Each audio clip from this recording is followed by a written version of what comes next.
मागील काही दिवसापासून सांजा गावामध्ये रेल्वेचे काम चालू आहे आणि हे काम जवळपास 20 ते 30 फूट खाली आहे. म्हणजे अंडरग्राऊंड रेल्वे गेल्यासारखा प्रकार आहे. ह्याची ब्लास्टिंग चालू आहे. जवळपास 20 फूट आपलं बोर ब्लास्टिंग करतात.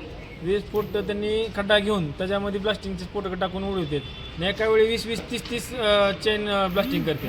त्याच्यामुळे त्याचं व्हायब्रेशन एवढं खतरनाक आहे की आजूबाजूचे 20-25 घरांना तडा गेलेला आहे. गोरगरिबाची घरं जी हातावर ज्यांचं पोत आहे त्यांना त्यांच्या घराला तडे गेलेले आहेत. आता काय करायचं ह्याचं प्रशासनाचं लक्ष नाही, काय नाही. आम्ही 4 दिवस झाले इंजिनियरला फोन लावतो, इंजिनियर साईडवर यायला तयार नाही.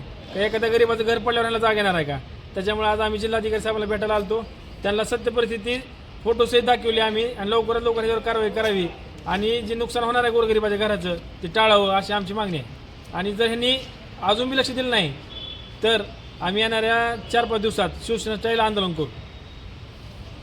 रेल्वेचं सध्या घराशेजारी काम चालू असल्यामुळे शेजारी एक घर आहे.